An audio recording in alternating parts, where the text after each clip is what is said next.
So I gained over 1,000 new subscribers and 4,000 watch hours on this channel within just a 12-day period recently, and it has been quite the wild ride. So we're going to unpack this in today's video in case you're thinking about starting a YouTube channel in 2025, or perhaps you started a YouTube channel that you're looking to grow in 2025. So firstly, why does 1,000 subscribers and 4,000 watch hours matter anyway? So basically, if you want to monetize a YouTube channel and you want to get paid a cut of the advertising revenue, the adverts that are shown on your videos, then you have to qualify for the YouTube Partnership Program. And to do so, you need 1,000 subscribers and 4,000 watch hours within a 12-month period leading up to your qualification. So now, technically, I can join the YouTube Partnership Program for this channel. It takes YouTube about 5 days to verify the subscribers and the watch hours, which means for me that I should probably get an email tomorrow telling me that I can join the YouTube Partnership Program, which blows my mind and was also completely unexpected for me. So I actually started this channel nearly 3 years ago. I posted my very first video nearly 3 years ago in February. And having posted that first video, I nearly didn't make any more videos for this channel. That was like nearly one and done, my YouTube experience over with one video, and that was because it took me so long to edit that video. So I had no experience in making and editing videos of any description for any platform or otherwise, and I basically had to watch a ton of YouTube videos to learn the basics of video editing, and it just took me so long. I remember saying to my husband at the time, how can I justify the time that it's taken me, all of the failures along the way to get that one video up? It will take me a month to make every single video on my channel. And I had a real wobble about whether it was something that I could justify continuing with. But ultimately, at the end of the day, I could not shake that feeling that I wanted to give YouTube a go. So I'd wanted to start a YouTube channel for over 2 years before I actually did. I had discovered YouTube with my firstborn. I needed some tips around motherhood. I was totally out of my depths. And I turned to YouTube, and that was the first time I'd ever really watched any YouTube content. And I remember at the time watching those YouTube videos, being really inspired, but also thinking, God, that's something I would love to do. I would love to make YouTube content, but I would have no idea what to make it about. And these thoughts basically played around in my mind for a good couple of years, or over 2 years, before I eventually bit the bullet and started making YouTube content. But at the time, I think I felt because the people that I was watching on YouTube, they seemed to very much have their they had their shiz together, they knew what they were doing. They were the mum life gurus, they had the nap routines down, and their houses looked perfect, their lives were immaculate. And I thought that was what you needed to be if you were making content on YouTube, and that was 100% not me, not my life. So I really struggled with this idea of being a YouTuber, what that meant, what I was going to make content about. And basically when I started my channel, I had no niche.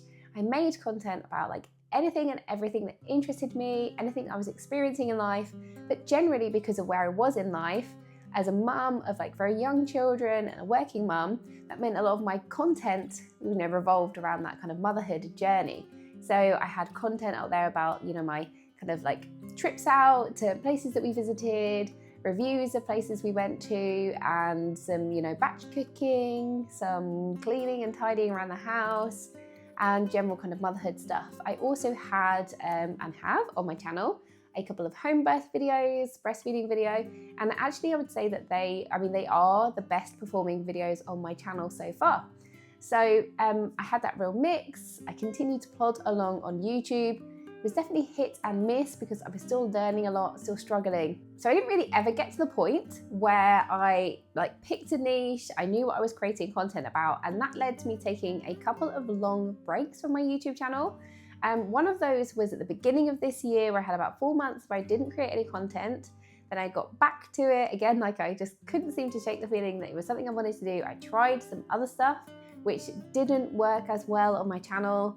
And then I felt like I'd completely lost my way with my YouTube channel and took another break. So up until the point where I started posting this recent content that led to this sudden growth of my channel, I actually hadn't posted anything at all for several months. And I got to the point where, I'd said to my husband that was it for this channel. I wasn't going to create any more content, and I didn't know what I was going to do with it. And I felt really disheartened, very sad about the whole thing, but I also absolutely couldn't delete my channel. I felt very proud of the content that I had created, and especially like my home birth stuff, you know, there was a lot of like real memories there and stuff that I liked to revisit as well. So I basically just made everything on the channel public and just left it to one side and moved on with my busy life. I had tried in the meantime to set up another channel, which was like documenting my health and fitness journey, and that did okay. But I think overall I felt a little bit like uninspired about just picking that one particular topic. And I was still creating some content there like once a week, but really that was more of an accountability channel trying to help me out and keep me accountable on my health and fitness journey. So for this particular channel, that was it. I had decided I'd close that door.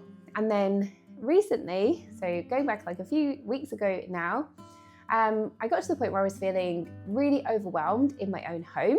I was tripping up over everything. There was a lot of stuff, which there is kind of at this time of year anyway, but there was a lot of stuff for December on top of a lot of stuff generally. I was losing things, and then I lost my watch, which was my 40th birthday present from my husband. It's a beautiful watch. It's probably like one of the nicest things I own, and the nicest and certainly the most expensive thing that I own, bar my engagement ring. So this was really upsetting for me. It was upsetting for my husband. I knew I'd worn it on like a Saturday, and on the Monday I realised it wasn't on my bedside table, and it was like full on panic mode. My husband and I spent a few days searching the house, searching all through our room, searching the kids' rooms, wondering if maybe the toddler had wandered off with it, and coming up with nothing. And basically it was like the straw that broke the camel's back. I'd had enough, I was feeling so overwhelmed, and I needed to do something about it.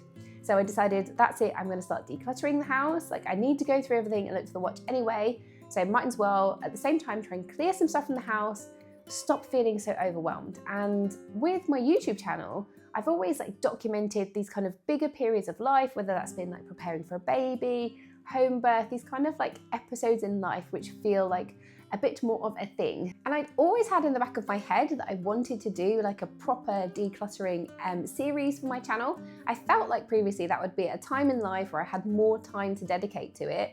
But I realised, like, as a mum of very young children, my kids are 6, 4 and 2, working 4 long days a week as a lawyer, like, I am never going to have time for this. There is never going to be a good time. I might as well do it now while I need to do it, and document it on YouTube. And also that will help to hold me accountable. So I'd had that kind of experience of accountability in my second channel, my health and fitness channel. So I wanted to bring that over onto this channel. I was like, you know what, I'm just going to do it. And there and then I made the decision I was going to do this. Took my phone, filmed my house as it was. So I didn't tidy it, I didn't touch it. I walked around my house as a like kind of the before, I guess, of my house. Edited that video because it was a very simple video. I'm just chatting as I'm walking around, and edited it and uploaded it like there and then to YouTube, and decided that's it, like from tomorrow I'm gonna declutter my house every single day, so that and then edit the videos and put them up every single day until I have that like aha moment and my house feels calmer. And I was hoping very much that in the process I would also find my missing watch. So my idea at the time wasn't, you know, I'm gonna monetize this channel. I had no strategy involved in terms of growing the channel, but I very much had that focus on, you know, this is what I'm gonna do in life. This is gonna make a big improvement in my life, and I'm gonna document it on YouTube at the same time. So I did that, and I noticed after a few days of uploading these videos that I was seeing my channel like really start to take off, like for me, relative to me and my channel. So when I started the series, having basically a stagnant channel, which had this little kind of, you know, it gradually grown to 600, around 690, just under 690 subscribers in just less than 3 years. So that's where I was at the starting point. And then I was suddenly finding that I was getting like 100 new subscribers every single day, which has never happened to me in the life of my YouTube channel. I've had 1 or 2 videos, like my home birth video, my breastfeeding video, which saw me get like a sudden like chunk of subscribers, I guess, but I had absolutely never experienced growth like day upon day on my channel. And it seemed to be particularly this very first video where I'd done this walkthrough of my house, show my house as it was, set out my goals for decluttering, was bringing like a lot of people across my channel, and then they were watching the series that I was creating, decluttering my home. I was getting so many amazing comments, great tips from people, which have been so helpful, and finding the thing that I really wanted when I started my YouTube channel to grow this amazing community of people was happening suddenly and totally unexpectedly. So having started at just under 690 subscribers, I very quickly found that I tipped over that 1,000 subscriber mark, but then continued to grow. Now at that time, because for this past year really I haven't created much content on YouTube, and the content that I did create hadn't been very successful, I basically had barely any watch hours. So I was still getting the odd, view on my home birth video in particular, but I wasn't getting any viewers, coming across to my basically stagnant channel. So I think I had somewhere around about like 200 watch hours. So I got to that 1,000 subscriber mark, but I had really low watch hours. So in my mind then, really, I still didn't imagine my channel growing to the point where it would be a monetized channel. I didn't imagine it growing as quickly as it did. But what I was finding was that this series was really helping me. I was really determined, and I still am very much focused on this journey of decluttering my house. I'm decluttering my house every single day and getting a video up every single day.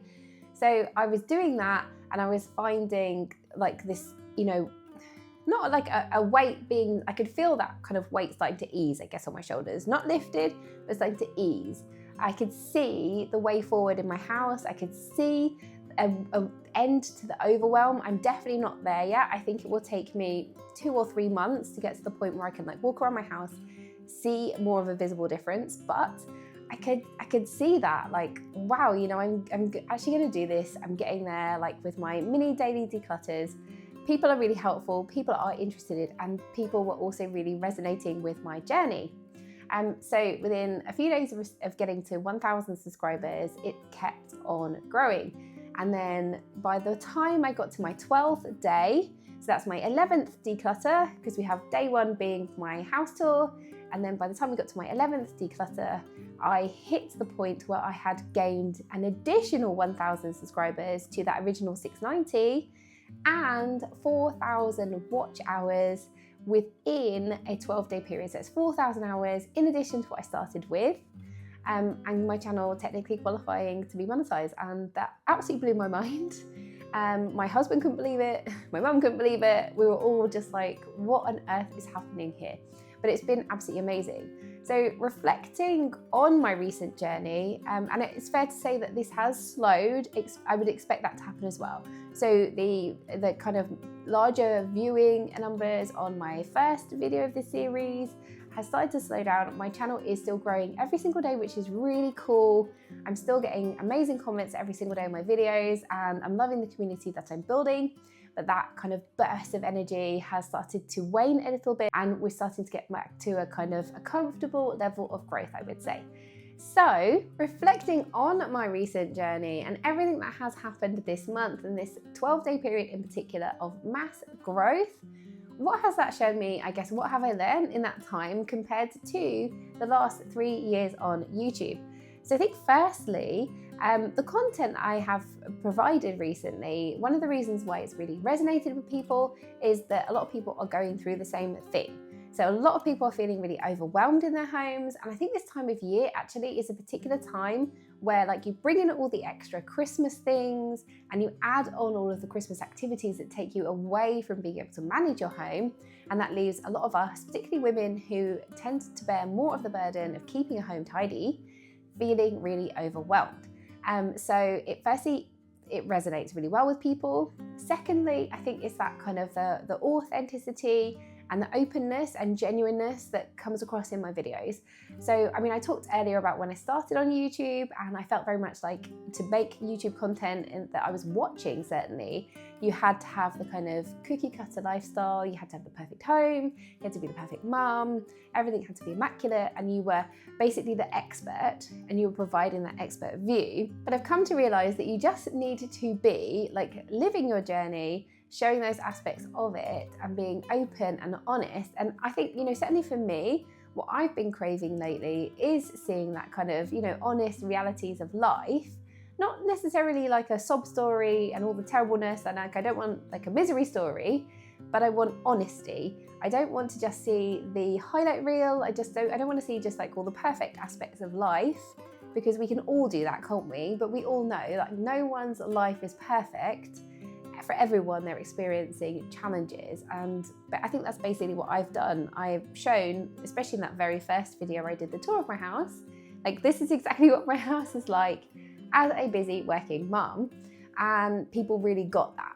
And there are people who are watching it who are experiencing the same thing, and there are people who are kind of out the other end of it and they're able to give advice, but it's all awesome. Like people can definitely resonate with that journey. So we've got that authenticity. Also, I think, what's enabled me to make the content and make it as quickly as I am, compared to what I was, the position I was in when I first started my channel, is that I've gone for a more minimal and simplistic editing style.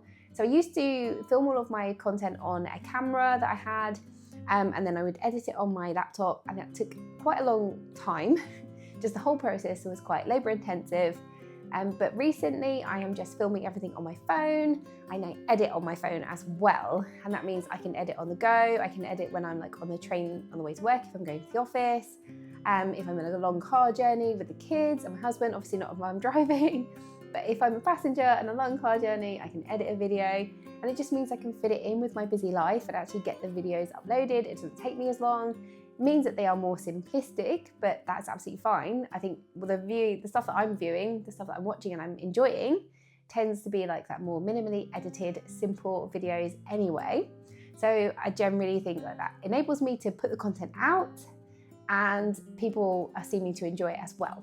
I think another obvious reason why I have been more successful this time is that I have been more consistent. Now, I've been putting videos out every single day on my channel. I don't think that ultimately in the long term that will always be possible for me, but certainly for now, I am intent on decluttering my home every day, filming that and like getting that content up there as much as I possibly can every single day.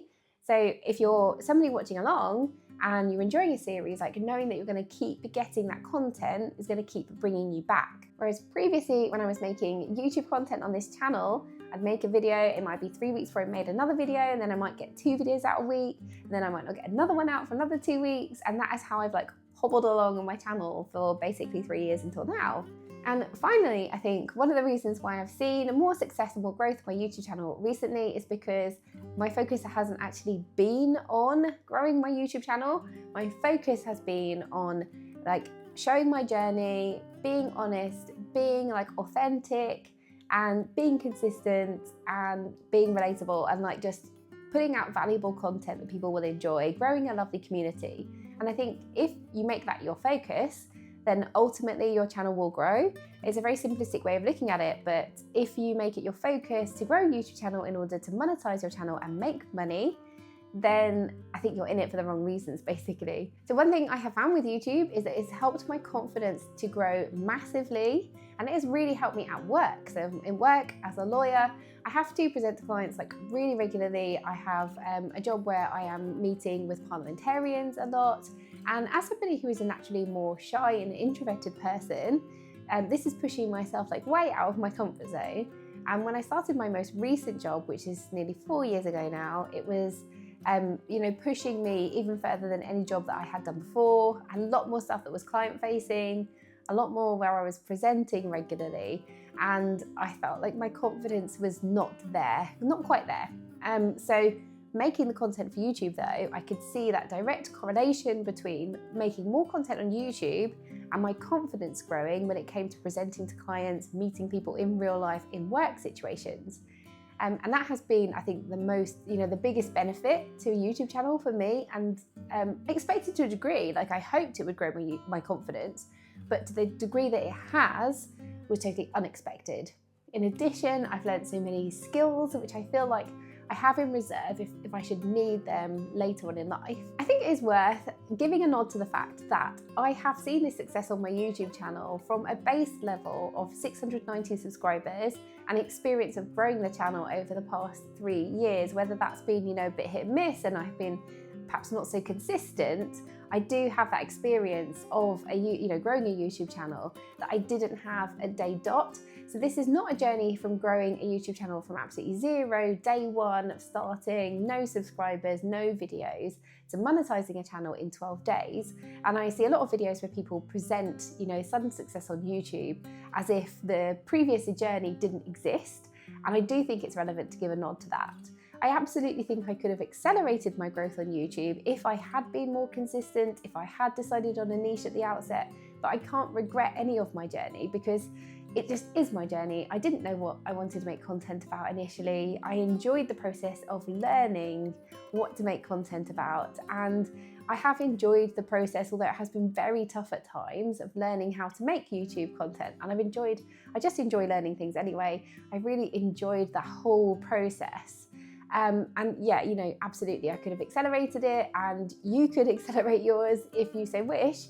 But, I think it is important to also acknowledge that if I didn't have that base level of subscribers, the 690 odd subscribers I had when I started my most recent series, my initial videos might not have got the views that they did. So initially, your YouTube content gets shown to your subscribers, and I have in the past made similar-ish content, where I've been tidying up my house and decluttering my house in anticipation of a baby. So YouTube, like the YouTube algorithm, it knows that my channel is kind of about-ish that.